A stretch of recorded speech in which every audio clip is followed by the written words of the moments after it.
Alright, so in the last lesson, we have refactored the parse restaurants method here, and we used these new operators called filter and map, and so it was really interesting, and we have reduced the size of this method.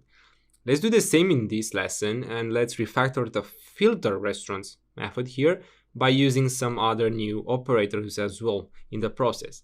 Now, in order to identify what operators we can use, we need to first understand what the method does. And as we can see, we take a list of restaurants as input and return another list of restaurants as output. So we don't really change the type. We probably do some other type of handling. Now, we need to remove this array here because we are going to be using operators. So we are going to be actually working on the input list, change it, update it, and then return it. So we don't really need to return an array list. And with this being said, let's remove this filtered restaurants method here because it's really, this list here, and let's identify the actions. So we kind of iterate, and then we add the restaurants that are with a closing hour less than 6. So this is a filtering action. It's really simple. Let's do this because we have already done this, so we have a bit of experience here with this kind of operation. So let's filter, and actually we can actually copy this here like this. Let's call this restaurant here like that, and put the actual condition of the filtering. So here we kind of take out any kind of restaurant that are having a closing hour less than 6. Let's remove the old code, and as you can see, we have already used a bit of efficiency, a bit of Kotlin efficiency. We have reduced the number of lines only with this. Now in the next step, we do this calculation here of distance, so the distance between the user and the restaurant, and we then set the result to the restaurants field. Finally, we sort the restaurants by nearest. Now, a very good idea here is to use a for each, because we need to, I don't know, let's say, iterate over each restaurant and then assign this distance here that we just calculate. So we could be using here a for each. I guess that, we could be using a for each. I mean, why not?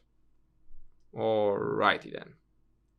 Let's copy the code like this and paste it here. Now we have a problem with the naming, so let's do this really quickly. Let's also remove the old code. We don't really need this anymore.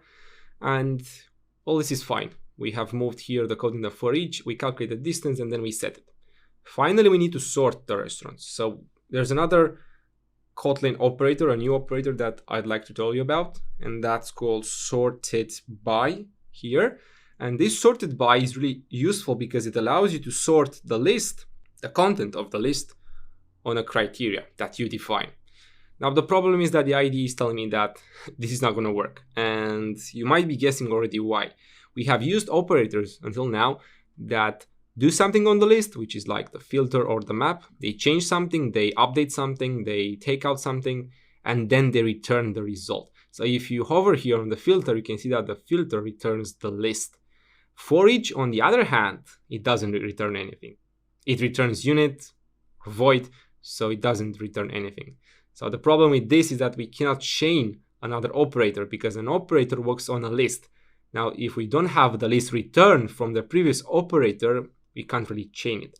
So let's use map for this. And you're going to say, why map? Because we don't change the type. The type is restaurant here and it stays restaurant.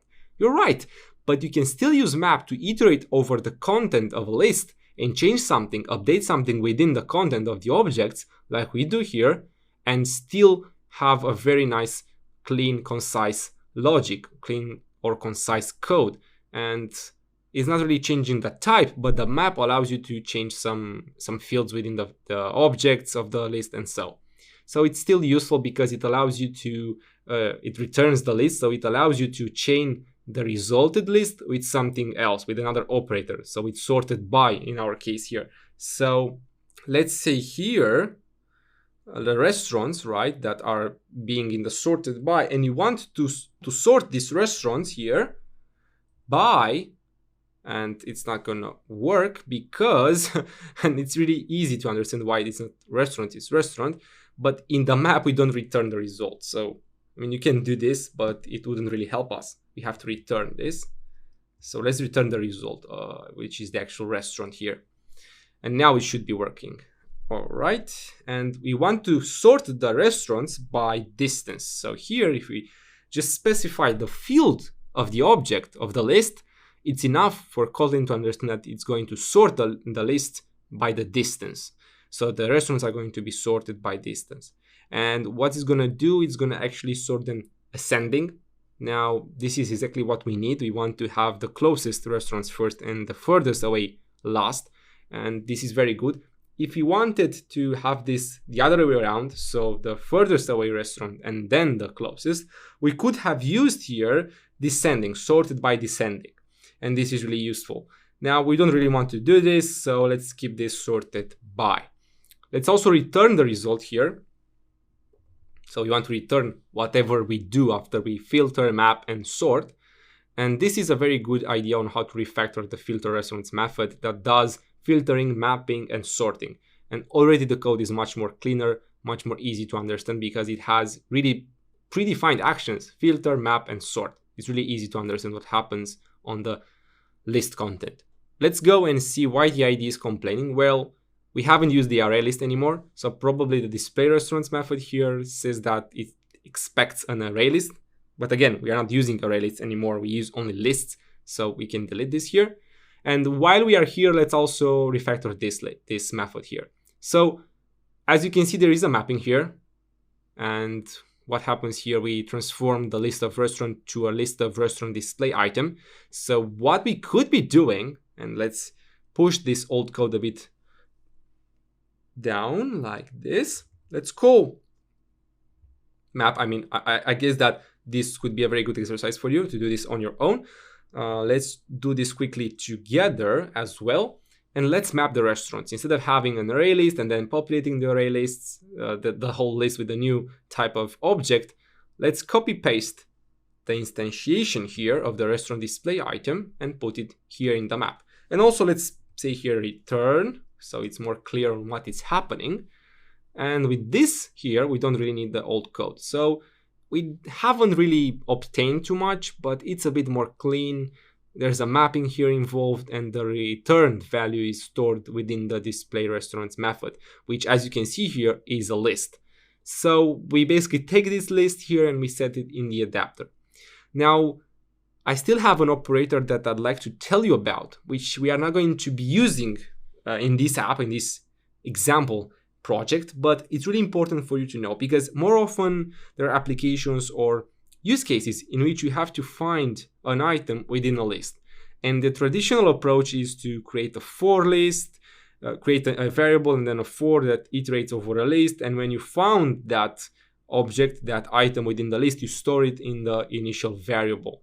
So in let's say that's a bucket, a variable that holds what you want.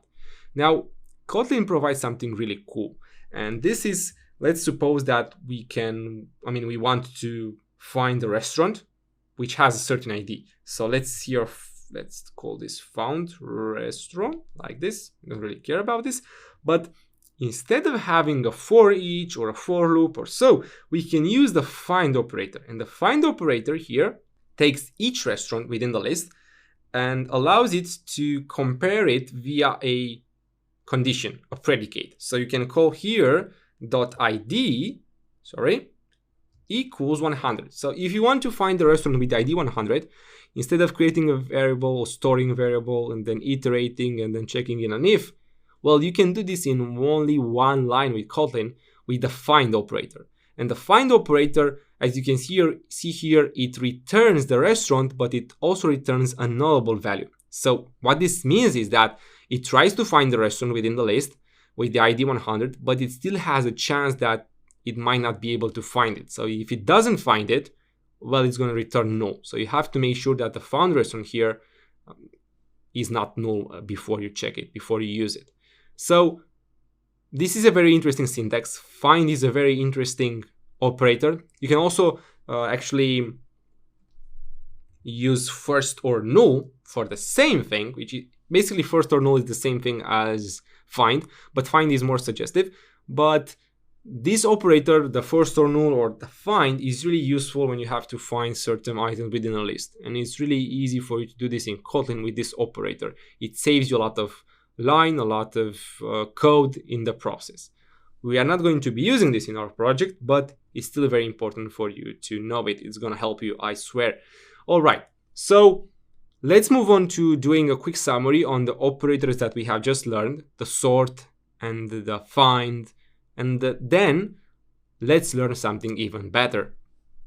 One small addition: by the time that I finished filming this course, Kotlin 1.4 release notes were published, and I found out that we have a new operator that we can use for our problem here. So if you remember, in this method we had to filter out closed restaurants, and then we had to iterate and change the distance field so we can display it, and then finally sort the restaurants. And because we needed to chain all of these operators on an existing list, we used map, because even though we had to only iterate here, so we could have used the for each, the problem with for each is that it doesn't return the list here, as you can see, and we couldn't have chained it to the sorted by, which needs the list in order to sort it. Now, on Kotlin 1.4, they have introduced a new operator called onEach, which does exactly this. So you don't have to return the list anymore, because onEach acts like a for each, but returns the list. So if you have a quick look here, as you can see, the list that you call onEach on is actually returned at the end. So if you need to iterate over a list and change something within it, within the fields of the objects that are in the list, you can use onEach, because onEach returns the list at the end. And so you can chain the result to a new operator, in our case, the sorted by. Now, remember that you can use this onEach. For the consistency of this course, though, I'm going to revert this and leave the map operator that we initially had, so the videos are consistent. But remember, you can use the onEach operator.